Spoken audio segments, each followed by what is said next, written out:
What's going on, everybody? Josh Engleman and Ben Rasa here for Awesemo.com, and we are back with the breakfast menu served up by BetMGM. You can turn big plays into paydays, and boy, do I have a special deal for you guys. So this is a new offer for BetMGM. I can't even talk. I'm that excited.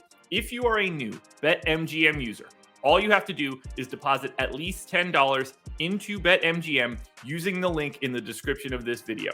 If you do that, you will get, I don't know if you could hear that, but that's a drum roll, 3 free months of Awesemo Plus Platinum. Yes, 3 free months of Awesemo Plus Platinum. You get access to everything we have to offer in daily fantasy, season-long fantasy football, betting for all sports. It's everything. It's a good time. I promise you guys. So new customers can also start with that same risk-free bet of up to $1,000. We've talked about that a lot at the beginning of each show.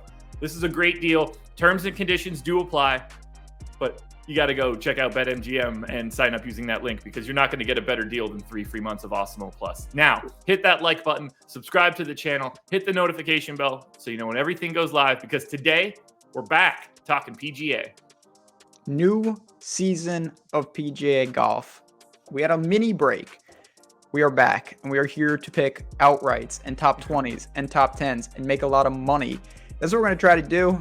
I say the same thing. It's a little different than what we're doing on the football side, where, we're trying to pick mostly, say we're going minus 110. Obviously, we need to pick over 50%.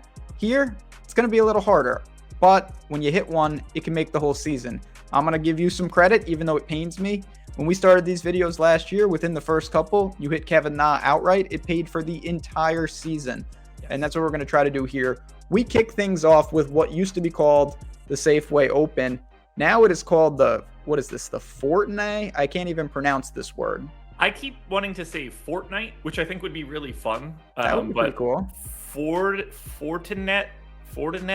I don't know. John I don't know Rahm the proper here. pronunciation or what it is. That's the most important thing. We don't care about the pronunciation. John Rahm is here. He's a massive favorite.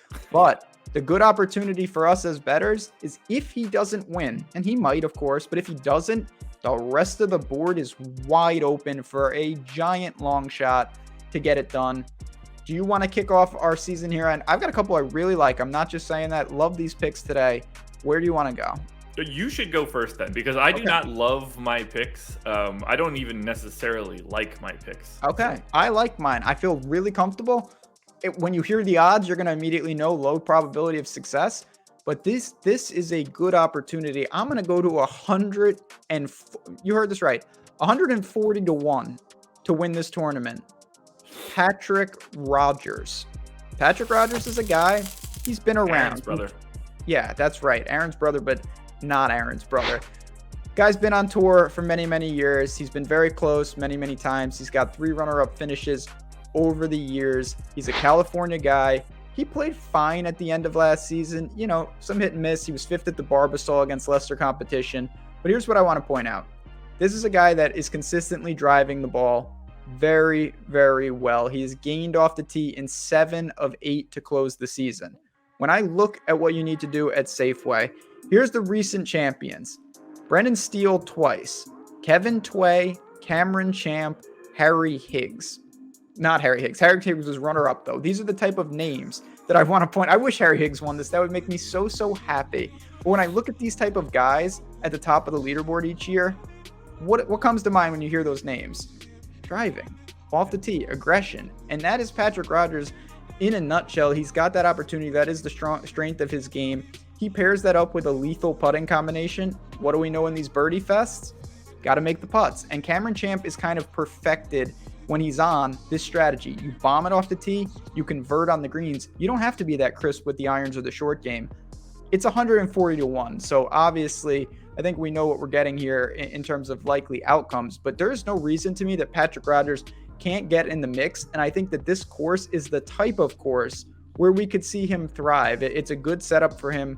So I know you're not loving it, but I actually, when I saw the board, I was really encouraged. I thought that was a generous number on a guy that I've seen a lot of golf over the years from. Yeah, I don't really have anything to add. It does sound weird for us, and you kind of touched on it to start the video, to try to justify our thoughts on guys that are north of 100 to 1 to win a tournament, because we're talking about like Oh, I think he's got a 1% chance, and he's betting at 0.9%. So the margins sound ridiculous. I'm just not comfortable in this area because it's basically Jon Rahm and everyone else. But you can't bet Rahm. I think no. Yeah. No. Well, I mean, like, you can if you think it's a good line, but at the same time, it's not the one that's going to pay you off for the entire year. That's for sure.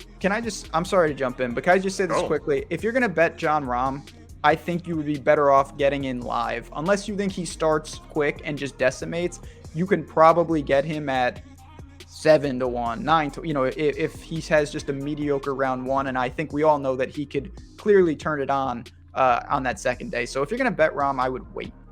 Okay, that works. I'm not going to bet Rahm in this situation. I'm going to go to the outright market, 120-1. So a much more sizable favorite than what you're looking at. And I'm going to Patton Kizzire. I did not have a ton of value that I could find in this outright market. And here's where we go for Kizzire. He's missed the cut here in back-to-back years. Obviously not great. I think that we could look at these missed cuts a little bit differently, though. Kizzire was 25th in strokes gained putting last year. He's been a positive putter for the past 3 years. He's just simply good at it. It is an actual skill that he has. He lost strokes putting in 2020 and 2021 at both of these events, and then he missed the cut, which is kind of weird given his underlying talent. He had multiple top 10s last year. RSM, Sony, Valero, Byron Nelson, Charles Schwab. Like, he can put himself near the top of the leaderboard. I think the putting corrects itself, or at least I hope that the putting corrects itself. I see no reason that he can't sniff around the top of the tournament on Sunday. Now, again, he's 120-1. I don't think that this is particularly likely to happen, but even if you think that he should be 100-1, that's value and you should take it. Patton Kizzire is a proven winner. He's done some things on tour. He can close the door. Need him to explode with the putter. He's the opposite of what I'm talking about. Off the tee, at times is absolutely gross with him. He does struggle, but at the same time, this is a guy that made multiple legs of the FedEx Cup. So pedigree-wise in this field, he does stand out. I don't hate that. Listen, if you have a golfer north of 100-1 and they've shown some form and you've seen some upside here, not to sprinkle on all of them, but I get why you have some interest in a guy like that. By the way, why isn't this field better? This is in Napa, right? Why don't people go to this?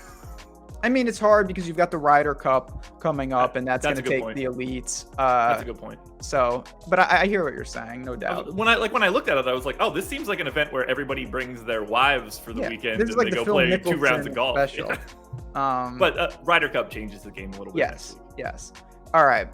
My second and final pick, because we're just getting the season off. We don't want to hurt ourselves right off the bat here. We just want to kind of wade into the waters a little conservatively. This is a guy, Josh, I'm interested to see, in all honesty, if you've heard of this guy, because this is someone who wasn't really on the tour last year. Okay. But he's got some pedigree. He's played on the tour, and he had a lull. It's Trey Mullinax. I have. Okay. Trey Mullinax, top 20, 11-1 for a top 20. So clearly not getting a lot of love out there, and I could see why. He's had some really rough stretches of golf. But late in the season, recently, 16th at the Boise Open, he was cut at Nationwide, 2nd in the Corn Ferry Championship. Now, this is the type of player, he's very, very erratic. He goes through spells where he's missing 5, 6, 7 cuts in a row. But when we've seen Trey Mullinax at his best, what is he doing? Well, what do you think he's doing? The same thing I've been preaching all day. He's crushing off the tee. He's converting a lot of putts. He's a prolific scorer of the ball. We've seen that time and time again with him. He's been in big opportunities. This is a guy, and it was a while ago. He's got a top 10 in a major. He's been a runner-up on tour. And again, in these tournaments, he's draining a lot of putts, and he's aggressive off the tee. He's a very prolific scorer. I think at these easy swing season conditions, this is the type of guy who has flashed some form recently. It's not going to be a household name. 11-1 is just too generous for him to just get in the top 20. We're not talking about outrights and winning tournaments. We're just talking about having your season get off on the right foot. I think Trey Mullinax can absolutely do that, and I'm still getting a massive payoff if he does. Well, I can tell you that we didn't overlap here. Not the guy that I have, but I am in the top 20 market, plus 300, so a little bit more reasonable here. I'm going to Doug Ghim. I almost went there. Ghim is basically the opposite of Kizzire in that Ghim can't putt. but he did finish tied for 14th here last year. Multiple top 20s to start last season, so I'm not worried about him getting into the top 20. He had a wild 2021. So he was abysmal in the approach and off the tee in 2020, and he flipped that completely on its head. He gained 0.5 strokes in the approach after dropping 0.35 the previous year. He gained a quarter stroke off the tee instead of dropping 0.15 strokes. Those are massive, massive swings in your game over the course of a season. I think his raw talent right now is just significantly higher than it was 12 months ago when he was able to get 14th. So I actually do like taking a little bit of him to win outright as well, but I felt a little bit better about the top 20. I like that. That's a very solid pick. Doug Ghim is poised to be a contender in a lot of tournaments, and we've seen historically a lot of people during swing season really pad those stats, really rack up those FedEx Cup points. I think he is live to do that here. So I like what we've done here. Good value. Again, thanks to BetMGM for doing it. Sign up 3 months of Awesemo Plus. Let's get a winner right off the bat. We'll be back again next week, and this one's going to be a good one for next Wednesday. I assume it's Wednesday, but sometime next week, we're talking Ryder Cup, and that is a fantastic event to bet on. So good luck to everybody. Make sure you're tailing these picks. We'll talk to you again later. This is the breakfast menu served up by BetMGM.